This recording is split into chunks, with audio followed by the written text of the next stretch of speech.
ఇక మేడారంలో నిధుల మేత ప్రతిసారి తాత్కాలిక పనులతో దోపిడీ. మేడారం ఉత్సవాలు అనేది ఆసియా ఖండంలోని అతిపెద్ద జాతర. ఎక్కువ మంది ఈ ఉత్సవాలకు రావడం జరుగుతుంది. లక్షలాది మంది ఈ ఉత్సవాలకు రావడం జరుగుతుంది. ఈ ఉత్సవాలకు సంబంధించి మేడారం జాతర నిర్వహించిన ప్రతిసారి తాత్కాలికంగా వసతులు ఏర్పాటు చేసే క్రమంలోనే వందల కోట్ల రూపాయలను ఇక్కడ వెచ్చించడం జరుగుతుంది.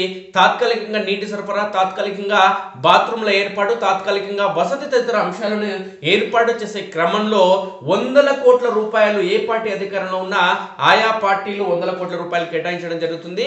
జాతర జరిగినన్ని రోజులు మాత్రమే వసతులు ఏర్పాటు చేసేందుకు ఇక్కడ వందల కోట్ల రూపాయలు కేటాయించడం జరుగుతుంది.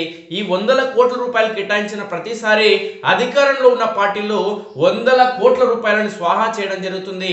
అధికారులు ఎవరైతే ఉన్నారో అధికారులతో కుమ్మక్కై అధికార పార్టీ నేతలు వందల కోట్ల రూపాయలను ప్రతి ఉత్సవాలు జరిపిన ప్రతిసారి మేయడం జరుగుతుంది.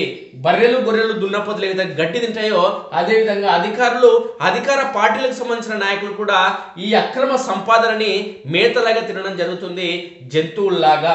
ఈ యొక్క అంశాన్ని ఒకసారి చూస్తే మేడారంలో నిధుల మేత ప్రతిసారి తాత్కాలిక పనులతో దోపిడీ. స్వరాష్ట్రంలో జాతరకు భారీగా నిధులు 2016 నుంచి 491 కోట్ల కేటాయింపు. ఆర్డబ్ల్యూఎస్ ఇరిగేషన్ శాఖలకి 226 కోట్లకు పైగా నిధులు.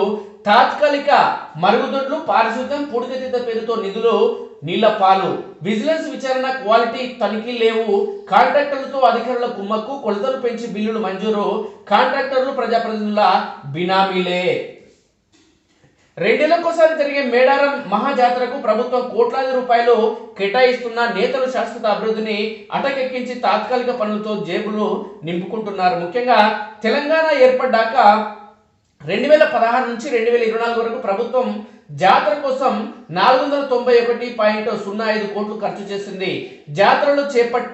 జాతరలో చేపట్టేవన్నీ తాత్కాలిక పనులే కావడం, కాంట్రాక్టర్లంతా ప్రజాప్రతినిధులకు బినామీలే కావడంతో నిధులన్నీ నేతల జేబుల్లోకి వెళ్తున్నాయి.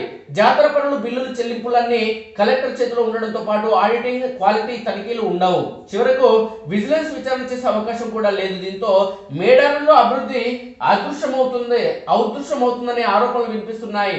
తెలంగాణ రాష్ట్రం ఏర్పడిన తర్వాత మేడారం జాతరపై ప్రభుత్వం ప్రత్యేక దృష్టి సారించి నిధులు పెంచింది. తాజాగా కాంగ్రెస్ అధికారంలోకి వచ్చాక ఈసారి జాతరకు 105 కోట్లు కేటాయించింది. అయితే 2016 నుంచి 2022 వరకు జరిగిన జాతరల్లో ఆర్డబ్ల్యూఎస్, ఆర్ఎండ్బి, ఇరిగేషన్ శాఖలకి అత్యధికంగా నిధులు ఇచ్చారు.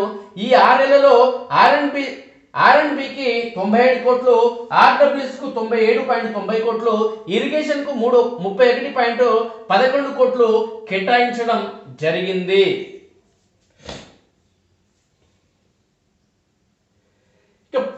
వీటిలో తాత్కాలిక మరుగుదొడ్లకే 28 కోట్లు, పారిశుద్ధ్యం పేరుతో 32 కోట్లు, ఇసుక చదును, డ్రెస్సింగ్ రూములు, బీఓటీలు తదితర తాత్కాలిక పనులకు 25 కోట్లు, మట్టి రోడ్లకు 15 కోట్లు చొప్పున ఈ 6 ఏళ్లలో 100 కోట్లు వృధా ఖర్చు చేశారనే ఆరోపణలు ఉన్నాయి.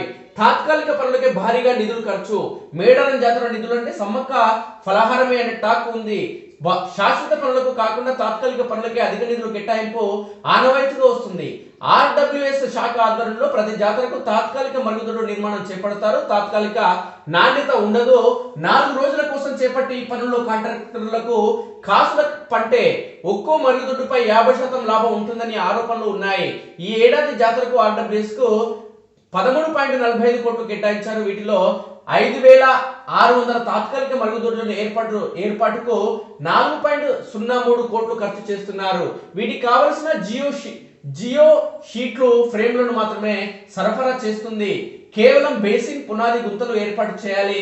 20 మరుగుదొడ్లు కలిపి ఒక్కో యూనిట్ కు 1,44,000 చెల్లిస్తున్నారు. అంటే ఒక్కో మరుగుదొడ్డికి 7,200 కేటాయించారు. తాత్కాలిక పనులతో నిధులన్నీ నీళ్ల పాలవుతున్నాయనే విమర్శలు ఉన్నాయి. పైగా ఈ పనులన్నీ కూడా నామినేషన్ పేరుతో ప్రజాప్రతినిధుల బినామీలే చేస్తుండడంతో అధికారులు నాణ్యత గురించి మాట్లాడే సాహసం చేయడం లేదన్న ఆరోపణలు ఉన్నాయి. ఆరితేరిన బినామీలు జంపన్న వాగులో ఆర్డబ్ల్యూఎస్ ఆధ్వర్యంలో 5.94 కోట్లతో పనులు చేపట్టారు. వీటిలో 14 బావుల్లో ఇన్ఫిల్టరేషన్ పూడికతీత, నీటి క్లోరినేషన్, 43 మోటార్లు బిగింపు తదితర వాటితో పాటు 9 చోట్ల ఇసుక చదును చేయడం లాంటివి ఉన్నాయి. బీఆర్ఎస్ కు చెందిన ఓ మాజీ ఎమ్మెల్యే అనుచరులే ఈ పనులు చేస్తున్నట్లు టాక్. వీటికి 2.50 కోట్లు కూడా ఖర్చు కావని అభిప్రాయాలు వ్యక్తమవుతున్నాయి. ఆర్ఎండ్బికి 4 కోట్లు కేటాయించగా బీఆర్ఎస్ చెందిన మరో మాజీ ఎమ్మెల్యే అనుచరులే ఎక్కువ పనులు చేస్తున్నారు. మేడారం నుంచి తాడ్బాయికి 10 కిలోమీటర్ల రోడ్డు, పస్రా నుంచి మేడారం వరకు 2 కిలోమీటర్ల రోడ్డు మరమ్మతులతో పాటు హోర్డింగ్లు, చిత్రాలు తదితర వాటికి ఈ నిధులు ఖర్చు చేస్తున్నారు. 10 ఏళ్లుగా బీఆర్ఎస్ మాజీ ఎమ్మెల్యేల బినామీలు జాతర పనుల్లో ఆరితేరిపోయారని అంచనాలు పెంచేసి అధికారులతో కుమ్మక్కై నిధులకు కన్నం వేస్తున్నారనే ఆరోపణలు వినిపిస్తున్నాయి. విద్యుత్, దేవాదాయ శాఖ పనుల్లోనూ భారీగా అక్రమాలు జరుగుతున్నాయన్న ఆరోపణలు ఉన్నాయి. ఇక జంపన్న వాగులో కాసుల పంట పారిశుద్ధ్యం కోసం 7.84 కోట్లు కేటాయించారు. ఈ నిధులను ఇష్టారాజ్యంగా ఖర్చు చేస్తున్నారనే ఆరోపణలు ఉన్నాయి. జాతరలో ఎక్కడ చూసినా చెత్త చెదారం, జంతువుల విడతాలే. ఇతర జాతర ముగిసిన తర్వాత మమ అనిపించడం తప్ప చేసే పని ఉండదు. నీటిపారుదల శాఖకు 6.11 కోట్లు కేటాయించారు. జంపన్న వాగులో 354 బ్యాటరీ ఆఫ్ ట్యాబ్ బీఓటీలు, 152 మహిళల దుస్తులు మార్చుకునే గదులు, వాగులో 2.3 కిలోమీటర్ల మేర ఇసుక చదును చేయడం, 23 ఊట బావుల్లో పూడిక చేయడానికి ఈ నిధులు ఖర్చు చేస్తున్నారు. పాత పైప్ లైన్లకే కనెక్షన్ ఇచ్చి కొత్తగా బిల్లులు పొందడం, కాంట్రాక్టర్లకు వారికి సహకరించడం అధికారులకు అలవాటనే ఆరోపణలు వినిపిస్తున్నాయి.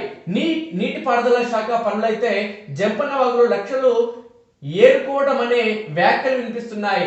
ఐటీడీఏ ఆధ్వర్యంలో చేపట్టే పనులకు 5.25 కోట్లు కేటాయించారైతే ఎక్కడికక్కడ ఏం పని చేస్తున్నారో చెప్పకుండా ఇంజనీరింగ్ అధికారులు దాటవేయడం జరుగుతుందంటే దేవుడి పేరుతో ఈ దొంగలు దోచుకు తింటున్నారు. కాబట్టి దోచుకు తిన్నది ఖచ్చితంగా ఎన్నడో ఒకరోజు బయటపడడం ఖాయం. ఈ దొంగలు కూకటి వేలతో పెకిలించుకుపోవడం ఖాయం.